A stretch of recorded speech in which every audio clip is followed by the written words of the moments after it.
अच्छा, व्रत उपवास करते हो कि नहीं करते हो? तो तीसरा तप कल्याणक हुआ।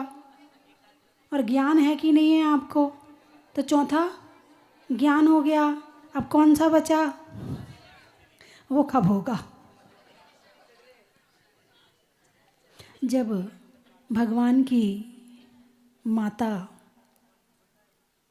सपने देखती है तो 16 देखती है। जब आप गर्भ में आए थे तो कितने सपने आए थे? और सपने में क्या आया था? कुछ नहीं।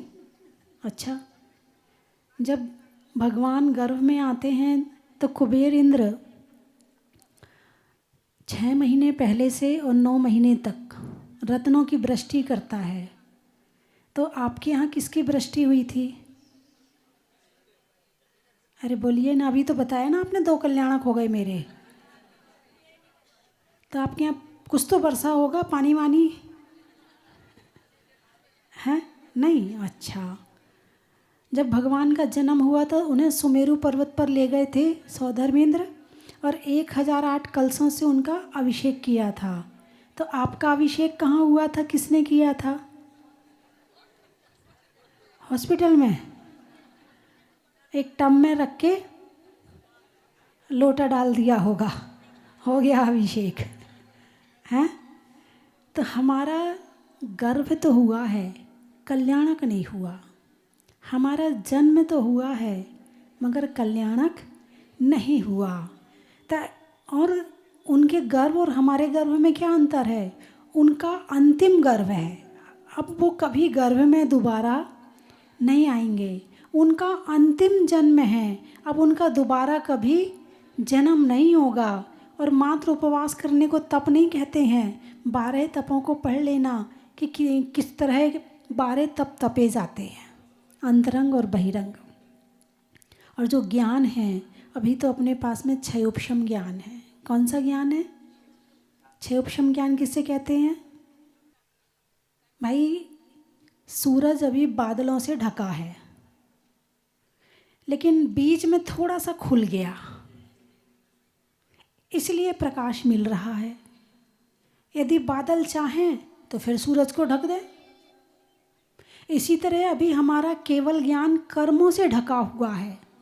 तो जितने कर्म हमें खोल देते हैं उतना ज्ञान हमें हो जाता है, और जितना वो बंद कर देते हैं उतना बंद हो जाता है। इसी जन्म में बचपन में ज्ञान था क्या आपको?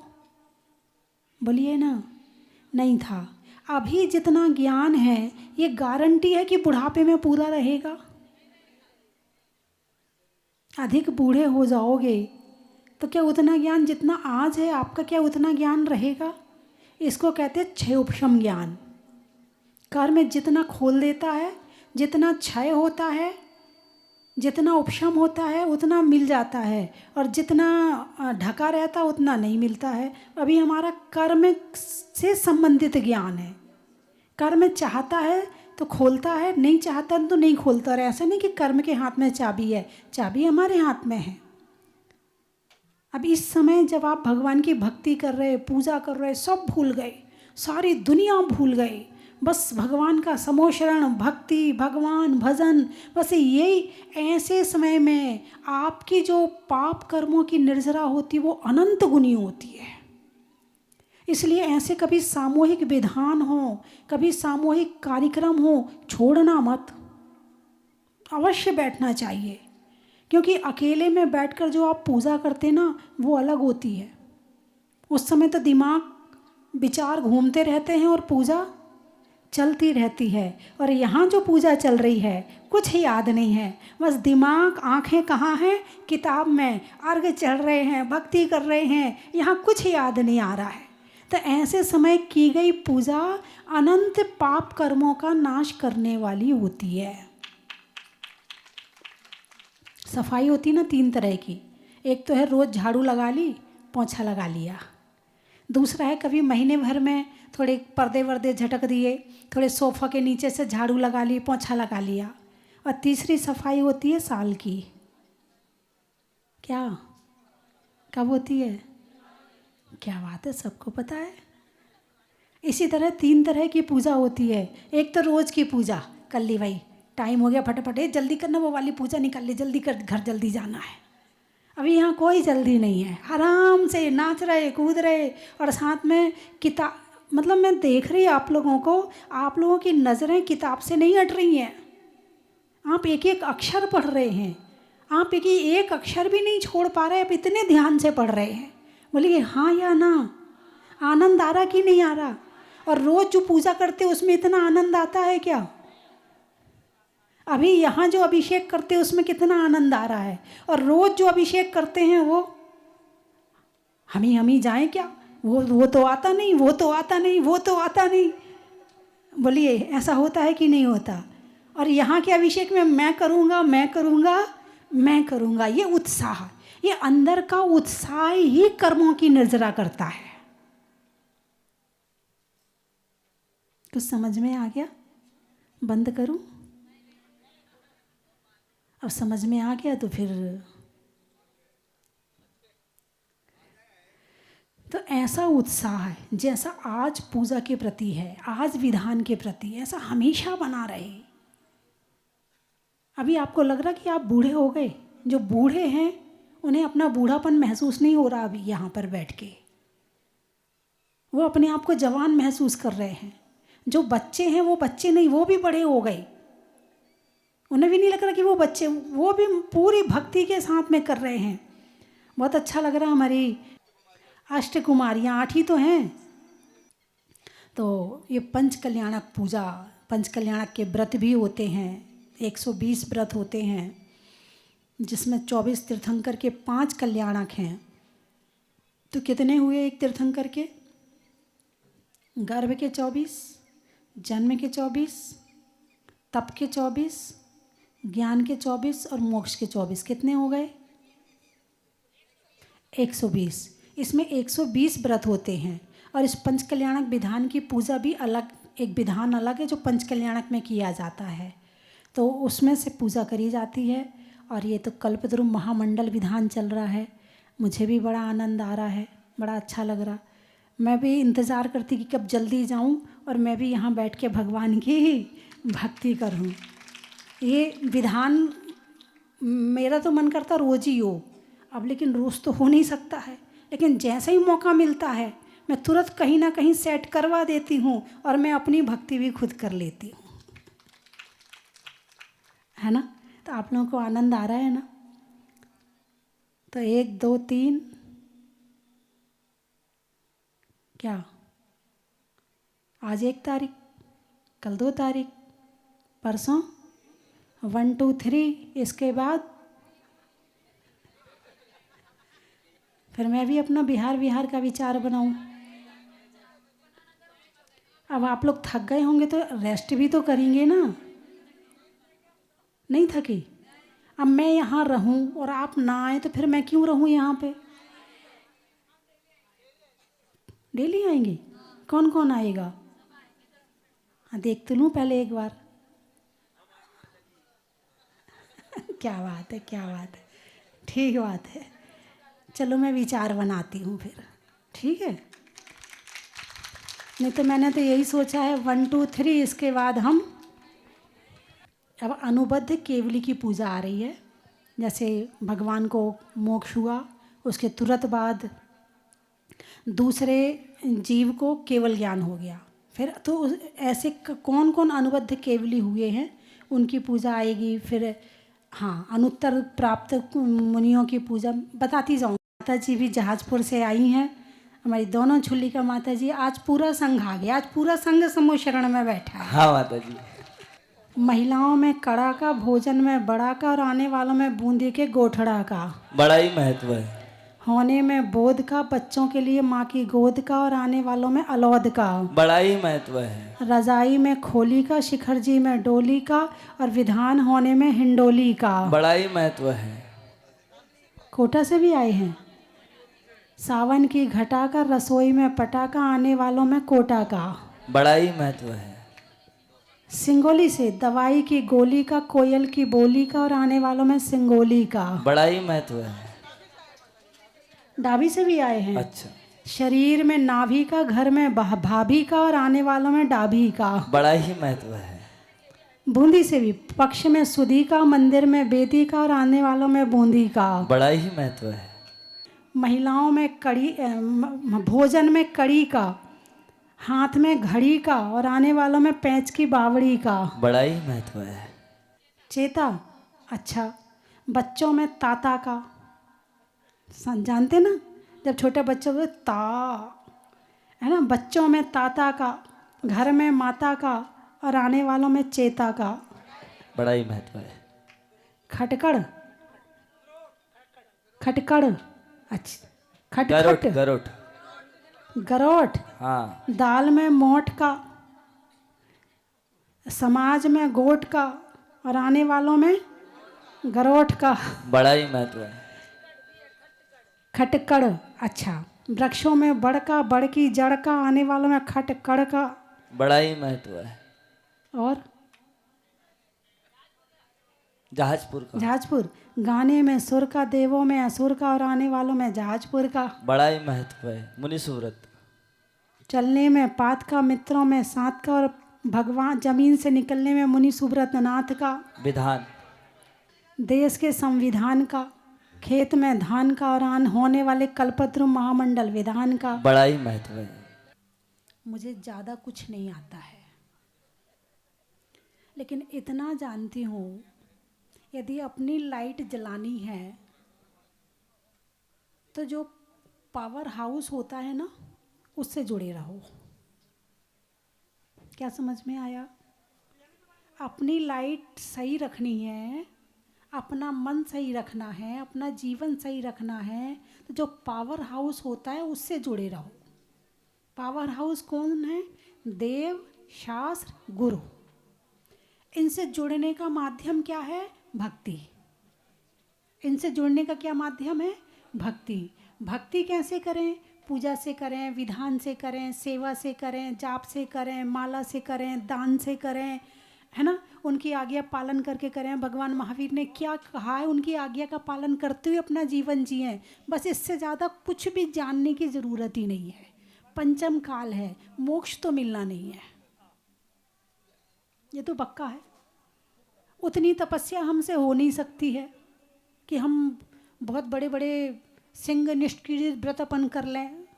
ना मैं कर सकती, ना कोई लाखों में कोई एकाध होगा जो कर पाएगा। तो अपना नंबर तो उसमें देखो है नहीं है, मैं अपना नंबर पहले रख लूँ। उसमें अपना नंबर तो है नहीं है कि मैं इतने बड़े बड़े व्रत कर लूँ। तो फिर बचा क्या हमारे लिए? एक चीज़ बची है, भक्ति। क्या बची है? भक्ति। भक्ति यदि जीवन में हो तो हम परमात्मा से जुड़े हैं, हम देव, शास्त्र, गुरु से जुड़े हैं, और वहाँ से जो एनर्जी हमें मिलती रहेगी तो हमारी लाइट भी जलती रहेगी, वरना कब बत्ती बुझ जाए पता नहीं है। जो ऊर्जा का केंद्र है वो परमात्मा है। जो ऊर्जा का केंद्र है वो जिनवाणी है, गुरु हैं, और उनसे यदि हम जुड़े रहते हैं तो हमारे अंदर भी वो ऊर्जा का संचार, बोलिए ना, होता रहता है। मैं भगवान की बात मानती रहती हूँ, आप मेरी बात मानते रहते हैं, वह काम हो गया। और करना क्या है? कभी अपने जीवन में ये मत सोचना कि मैं सब कुछ हूँ। जिसने ये सोच लिया, दुनिया का सबसे छोटा प्राणी वो ही है। और जिसने ये सोचा कि अब अभी मैं कुछ नहीं हूँ, जो कुछ है परमात्मा है और मुझे इनसे जुड़े रहना, उनकी बात माननी है, बस सारा काम हो गया। जीवन ऐसे ही चलेगा। तो अहंकार आता है तो मैं आता है, और विनम्रता आती है, मार्दव धर्म आता है, तो फिर सरलता, सहजता, और उसके साथ में विनम्रता, मुलायम हो जाते हैं। और आपको कैसा व्यक्ति पसंद है? स्वभाव का कठोर या स्वभाव का मुलायम? बोलिए ना, मुलायम। तो मुलायम मान कषाय कठोर है कि मार्दव धर्म कठोर है? मार्दव धर्म है। तो मान कषाय यानी अहंकार। अहंकार इंसान को कठोर बनाता है और मार्दव धर्म इंसान को मुलायम बनाता है। तो इसलिए मुलायम बने रहो। कैसे बने रहो? मुलायम। मुलायम व्यक्ति से बात करके कैसा लगता है? अच्छा लगता हो। कोई अहंकार दिखाने वाला हो तो कैसा लगेगा? अच्छा नहीं लगेगा। तो अपने अंदर वो चीज़ लाओ जो तुम्हें दूसरों में पसंद है। क्या? अपने अंदर वो चीज़ लाओ जो तुम्हें दूसरों में पसंद है ना? तो समय बहुत हो रहा है और आप लोगों को भी अभी पेट पूजा करनी है, फिर भगवान की पूजा करनी है और आज 1000 अर्घ चढ़ाने हैं, है ना? तो आप लोगों को घर तो नहीं जाना ना? यही तो सबसे अच्छी बात है कि जब थाली की व्यवस्था हो जाए तो घर जाने की ज़रूरत ही नहीं है। यहाँ भोजन की थाली और पूजा की थाली लगी लगाई मिल जाती है। वैसे तो रोज के समय में भोजन की थाली भी खुद लगाओ और पूजा की थाली भी खुद लगाओ, लेकिन पुण्य का होता है, देखो भगवान के समोह शरण में जो बैठा है उसे दोनों तरह की थाली अपने आप लगी लगाई मिल रही है और दूर दूर से भक्त भी भगवान के समोह शरण में आ रहे हैं। हमारे विनोद जी पारस चैनल के डायरेक्टर, जो कि कई वर्षों से जिन धर्म की प्रभावना में सदा लगे रहते हैं, एक बार आपके लिए जोरदार ताली बजा के आपका स्वागत करें। हमारे नरेंद्र जी कलकत्ता वाले और श्रीमती बबीता जी सोनागिर में एक बार मिले थे, मैं उसके बाद से तो ये फिर तो इन्होंने पिछले वर्ष नवंबर के महीने में बबीता जी के जन्मदिन पर वहाँ पर अष्टानी का पर्व पर ऐसा ही कल्पद्रुम विधान की रचना हुई थी, ऐसे ही समोशरण की रचना हुई थी। उन्हें याद आ रहा होगा कि ऐसे ही विधान चल रहा था, ऐसे ही रचना हुई थी और ऐसे ही पूजा करी थी। एक बार उनके लिए भी जोरदार तालियां बजाएं। और हमारे आशीष जी कहाँ बैठे हैं? हाँ, हमारे आशीष जी भी हैं, हमेशा जहाँ जहाँ भी, चाहे जहाजपुर का मंदिर उनके पिताजी जब थे तो जहाजपुर में बेदी बनवाना, ये करवाना, वो करवाना, बहुत काम करवाया। अब उन्हीं के पच्चिन्हों पर चलते हुए हमारे आशीष जी भी इसी तरह से हर काम में आगे रहते हैं। एक बार इनके लिए भी जोरदार तालियां बजाइए। और रितेश जी सेठी, जो कि एक युवा और पूरी सेना लेके साथ चलते हैं, जहाँ जाते अपनी सेना लेके जाते हैं और वहाँ पर पूरा बिगुल बजाते हैं। आपके लिए भी एक बार जोरदार तालियां बजाइए। और हमारे बूंदी वाले भाइयों के लिए बजा दीजिए। अभी जानती तो नहीं हूँ, जान लूँगी धीरे धीरे। राष्ट्रीय अब कभी कुछ करके दिखाया हो तो जाने, ऐसे कैसे जाने? अब हिंडोली आए तो हिंडोली वालों ने कुछ करके दिखाया तो हिंडोली वालों को जान गई। ऐसे कैसे? भाई इंसान की पहचान काम से होती है, नाम से नहीं होती है। जब तक काम ना हो तब तक नाम काम नहीं आता है। और इंसान नाम को नहीं, काम को नमस्कार करता है ना? तो कुछ करके दिखाएंगे तो ज़रूर फिर मैं भी आपको याद करूँगी, है ना? आपके लिए एक बार जो अध्यक्ष बने, कुछ किया होगा तभी तो बने हैं, तो उसके लिए तालियां बजा दीजिए। एक बार हमारे कपिल भैया के लिए तालियां बजा दीजिए। हैं, आपको जो दिन भर मुस्कुराने में दिन भर ऐसी बातें करते हैं और मुस्कुरा के, यानी दवाई तो हर कोई खाता है मगर मीठी दवाई खिलाए ऐसे बहुत कम लोग होते हैं। तो हमारे कपिल भैया मीठी दवाई खिलाते हैं आपको। और दूसरे पंडित जी कहाँ हैं? अच्छा, उनके लिए भी एक बार जोरदार तालियां बजा दीजिए। वो धीरे धीरे दवाई खिलाते रहते हैं। होम्योपैथी वाली, वो होम्योपैथी वाली है और ये एलोपैथी वाली है। ठीक बात है। ओम ह्रीं चतुर्विंशति तीर्थंकर तीर्थेषु अनुबद्ध केवली स्वर्गपवर्ग प्राप्त मुनि समूह तिष्ठि तिष्ठि ठाठा स्थापनम। देखिए, बड़ा सौभाग्य है इंडोली वालों का कि गुरु माँ दूसरी बार, पहली बार मेरे को पता है सब, जब गुरु माँ पहली बार हिंडोली में आई थी, जब ये मंदिर बहुत खंडित अवस्था, मतलब जीर्ण शीर्ण अवस्था में था, तो गुरु माँ को निवेदन किया था। कहाँ गए वो हमारे लोकेश जी के भैया वगैरह, सब पूरी कमेटी कई बार माता जी के चरणों में आई कि माता श्री आप पधारो, आप पधारो। देखिए, माता जी के चरणों में वो शक्ति है, मैं बता नहीं सकता। और माता जी जो कहे वो आदेश अपन को कभी टालना नहीं। अभी माता जी कहते कि नहीं, दिन नहीं है, रात है, तो अपन को रात माननी चाहिए, तो अपना मंदिर का काम स्वतः पूर्ण हो जाएगा। आप विश्वास रखो मन में। देखिए आज मैं इतनी बड़ी बात बोल, लेकिन यहाँ पे जब आए थे बहुत दोस्त थे, हमने किशोर जी को भी बुलाया और को भी बुलाया, लेकिन माता जी बहुत धीरज वाली है। आप समझो बात को, उस शायद साल भर हो गया जब माता जी का कोटा से जहाजपुर के लिए प्रवेश था, उस समय आए थे। हाँ 18 महीने हो गए। मैं कह रहा हूँ ना, धीरज का काम है, जल्दी का काम नहीं है। तो भगवान का काम ऐसा है जो धीरज से होता है। देर है अंधेर नहीं है भगवान के घर में, कहते हैं ना। तो पूरा आप विश्वास रखो माता जी के ऊपर, पूरा मंदिर का काम पूरा होगा और ये क्षेत्र दुनिया में नंबर 1 होगा। देखिए आप सबकी भावना और आपका समर्पण रहेगा तो क्षेत्र भी विकास होगा। इतना बड़ा क्षेत्र लेके बैठे हैं, गांव छोटा सा है लेकिन पूरा देश को माता जी जोड़ देगी इस क्षेत्र से, ऐसी मेरी मतलब भावना है कि सब यहाँ से जुड़े और ये क्षेत्र को एक उभार के एक ऊंचाई पर पहुंचाएं, ऐसी मेरी भावना है। आप देखिए पाटन में जब पाटन मंदिर नहीं टूटा था तो गुलाब जी वैसे बार बार कहते थे, भाई साहब माता जी से निवेदन करो, माता जी से निवेदन करो, चलो माता जी पाटन चलो। कितना साल पुराना मंदिर है केसराय पाटन का। मेरे कितने संत वहां पे आए होंगे, बड़े बड़े संत भी आए, सभी आए, लेकिन वो काम माता जी के चरणों से लिखा था।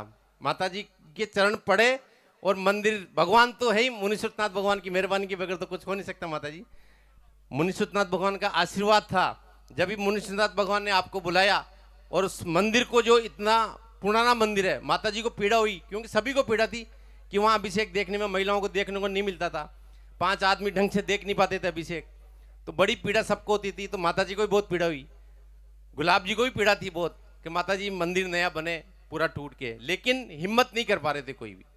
माता जी की जो हिम्मत है वो ऐसी है कि पूरा मंदिर को समतल करा के आज देखिए वो डबल मंजिल, हमारे गुलाब जी भाई साहब, पूरी कमेटी, बिट्टू भैया, सब संजय भैया सब बैठे हैं, पूरी डबल मंजिल छत वहां पे डल चुकी और माता जी का विहार भी यहाँ से पाटन होगा अति शीघ्र। लेकिन हिंडोली वालों का सौभाग्य था कि पहले यहाँ माता जी को आना था। मैं तो ये चाहता हूँ माता जी क्षेत्र को अच्छा सा बनाए और बढ़िया एक रोड पे क्षेत्र है हिंडोली, एक हाईवे पे जाते हैं तो सभी लोग बाग रुकें, पूरे देश के लोग रुकें यहाँ पे, ऐसी धर्मशाला बनाओ और ऐसा क्षेत्र बनाओ यहाँ पे, तो सब याद रखें और माता जी का आशीर्वाद तो पूरा बना ही रहेगा। यही भावना के साथ वंदा माता जी, वंदा माता। हमारे विनोद जी भाई साहब पारस चैनल के डायरेक्टर हैं, इन्होंने आपको सब कुछ बता दिया। अब मैं तो आपसे इतना ही कहना चाहूँगा कि माता जी की जो भी इन्होंने कही और अभी तक हमने भी देखा है, मैं भी बहुत साधु संतों के साथ रहा। शायद आप जानते होंगे मैं चुने वाले परिवार से हूँ, यहाँ के बहुत लोग जानते होंगे, और हमारे बाबूजी भी मुनि भक्त थे, मैं तो इतना हूँ नहीं हूँ। तो क्या है, बहुत संतों के साथ हम जाते थे, सबसे दर्शन होते थे, सब कुछ होता था।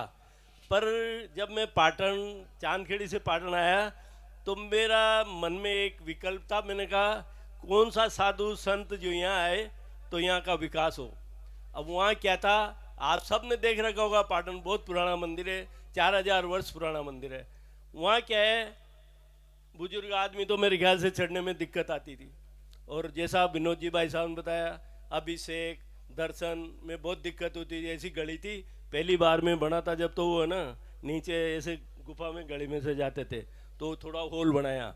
और अब जब माता जी का हमने सोचा भाई माता जी को लाएं, तो ही और कोई विकल्प नहीं है यहाँ के विकास का, तो हम माता जी के पास वहाँ सोनागिरी जी गए थे पहली बार। और सोनागिरी जी से जब माता जी से कहा तो माता जी ने कहा भाई देख लो, आपकी इच्छा है तो बता देना। तो मैंने कहा नहीं, हमारी तो इच्छा है माता जी, चलना है आपको। तो हम फिर देखते हैं हम शिवपुरी भी गए, रास्ते में सब जगह गए, बारां, झालावाड़ सब जगह गए। आखिर में कोटा आए जब माता जी ने कहा ठीक है भाई चलते हैं। तो यहाँ आए तो मैं तो एक ही लाइन में आपको बोल देता हूँ कि माता जी के चमत्कार से, आप सब जानते हो, मैं भी बहुत सी जगह देखा है, बहुत क्षेत्र देखे हैं, सब जगह राजनीति विवादित, गांव के लोग, एक कहेगा 20, एक 13, एक कहेगा ये मेरी बेदी, एक कहेगा ये। पर माता जी की एक लाइन पर हमने सब गांव वालों को बोल दिया था भाई माता जी जो कहेंगे वो सर्वोपरि है। तो माता जी की एक लाइन पे, एक ही दिन के निर्णय में, मतलब इतना पुराना मंदिर जो आपने देखा है वो मतलब टूटना शुरू हुआ, और एक बच्चे ने भी एक शब्द नहीं बोला कि भाई ये मेरी बेदी है, ये मेरा है, ये ऐसे मत करो, ऐसे मत करो। मैंने देखा सब जगह और माता जी के बैनर पर सब लोग एक साथ हो गए और वो काम शुरू हो गया। और आज ये है कि हमने पुराना तो वहाँ कुछ भी नहीं रहा, मैदान साफ हो गया और अभी 2 मंजिल विनोद जी भाई साहब ने बताया छत डल गई और अभी चल रहा है निर्माण का काम। और माता जी के हम पीछे लगे हुए हैं, भाई माता जी एक बार वहाँ आए, क्योंकि हमारे बस की बात तो है नहीं, माता जी वहाँ रहेगी तो विकास जल्दी हो जाएगा और माता जी के पीछे पड़ रहे हैं हम। अब कब योग बैठता है, वैसे क्या है ना, माता जी का आशीर्वाद तो हमें पहले मिल गया था, चतुर्मास पहले भी, पर इंडोली भी आया था शायद में पहले जब माता जी का विवाह हो रहा था। तो जाजपुर चतुर्मास था तो उसके बाद माता जी ने कहा कि भाई ठीक है चतुर्मास बाद आएंगे। और उस दिन आप लोगों को याद होता, मैं बोला भी था, हमारे एक भैया ने बोला था कि माता जी दीपावली के दूसरे दिन तो क्या बिहार करके केसराय पाटन आ जाएगी। मैंने कहा था भैया तेरे शब्द पले फूले, पर क्या है ना, मेरे को तो पता था ना साधु संतों का क्या है, कुछ फिक्स नहीं होता और कोई घोषणा कर दे पहले तो उसको तो मैं मानता हूँ होना ही नहीं है वो काम, तो पहले कुछ नहीं होता है। पर उस दिन के दिन है, आज तक माता जी भी केसराय पाटन नहीं आई। और अब कोई बीच में कई सारे विकल्प थे, माता जी को भी यहाँ भी आना था, माता जी को पदमपुरा भी जाना है, तो जैसा होगा योग सही हो, पर होगा माता जी के इनसे ही, इनके आशीर्वाद से होगा जो भी होगा। और हम तो ये चाहते हैं, मैं भी इनसे कह रखा था, अभी कमेटी वालों से कह रहा था भाई इसका निर्माण करा लो, मैं भी अलग होना चाहता था कमेटी से, क्योंकि क्या है नहीं, अब ठीक है माता जी हम भी कोई आए, हम तो रिटायर्ड होंगे, अब कहाँ तक करते रहेंगे। तो मैंने कहा माता जी आ जाए, एक बार काम शुरू हो जाए तो पंच कल्याण को पहले कोई भी कराए, मेरे तो एक बार निर्माण का काम हो जाए। तो आप तो पधारो माता जी, मैं सबके साक्षी में आपसे कह रहा हूँ, पूरी कमेटी की ओर से, पूरे केसराय पाटन की ओर से, कि एक बार आके अति शीघ्र वहाँ का काम स्पीड से शुरू कराएं। और माता जी का विकल्प शायद शिखर जी जाने का भी था, तो आप यहाँ का काम निपटा के ही शिखर जी जाएंगे। बोले सस्ती भूषण माता जी की जय।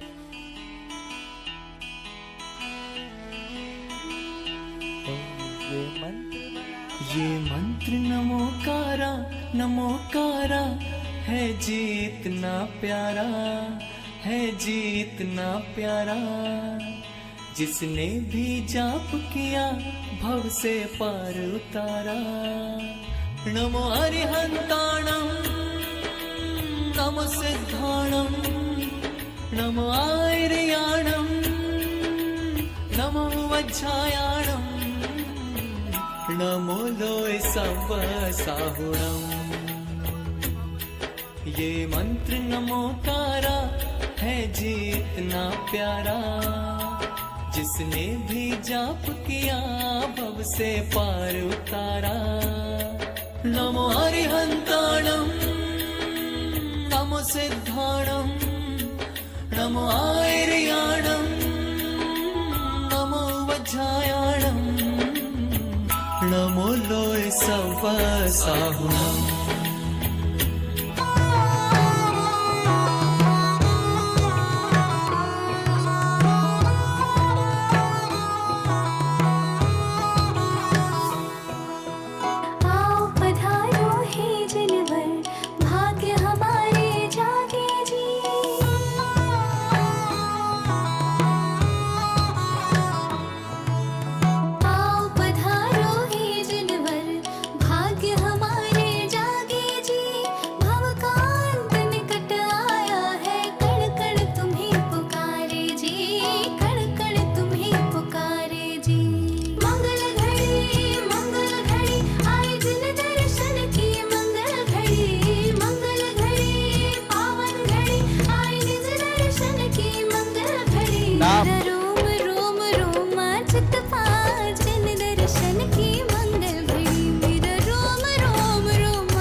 जिन दर्शन की मंगल घड़ी, मेरा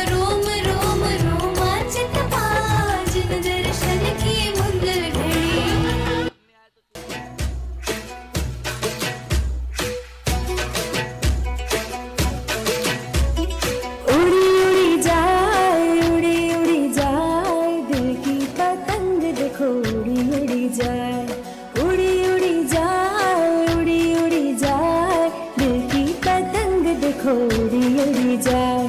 दादा तेरी भक्त हूँ मैं, तू है पालनहारा, और तेरे दर्शन से मिटा मेरा भरम सारा। दर्श तेरा पाया जो भी भव से तर जाए। उड़ी उड़ी जाए, उड़ी उड़ी जाए, दिल की पतंग देखो उड़ी उड़ी जाए। दर से तेरे जो भी जुड़े ऊंचे आसमानों में उड़े। दर से तेरे जो भी जुड़े ऊंचे आसमानों में उड़े।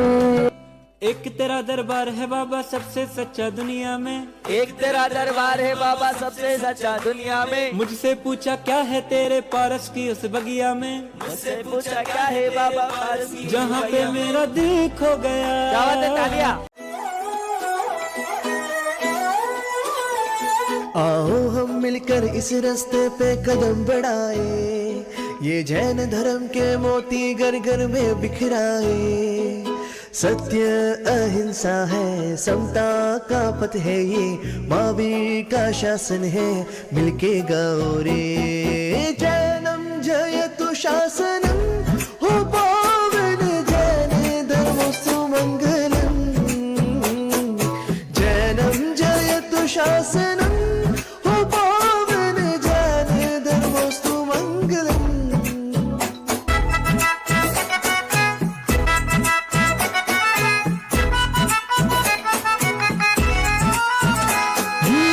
धर्म ध्वजाए यूं ही लहराए, वीर के पंथ पे चलते ही जाए। सर झुकाएंगे प्रभुवर के आगे, गुरुवर की कृपा से बढ़ते ही जाए। हर एक जैन की हो ये तमन्ना, कर्म सभी हम जैन बनना। वीर कृपा का अमृत सागर, जय जैनेंद्र बोलो। जैनम जयतु शासनम, हो पावन जैन धर्मोस्तु मंगलम। जैन धर्म ये पुण्य से मिला, गुण ये शांति का जीवन में खिला। वीर की वाणी जग में है निराली, उनकी ही सीख पे हर पल में चला। बंदों का ये भेद मिटा दो, एक हम दुनिया को दिखा दो। हाथों में हाथ लेके चलना, वीर वीर बोलो। हल्का अपना वजन कराया, शासन ले जाने को चाहा। हिले न तुम अतिशय दिखलाया, देवी अपराजिता संग में आई। खुशियाँ चहुदिस में है छाई, प्रतिमा महामनोहर सुंदर। दर्शन से मन होता अंदर। जय मुनि सुव्रतनाथ, जय मुनि सुव्रतनाथ, जय मुनि सुव्रतनाथ, जय मुनि सुव्रतनाथ।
कंचन की थाल को सजाओ रे आज, रत्नों की थाल को भर लाओ रे आज। आओ आओ करे रे गुणगान आरती भगवन की, आओ आओ करे गुणगान आरती भगवन की। आओ आओ करे रे गुणगान आरती भगवन की।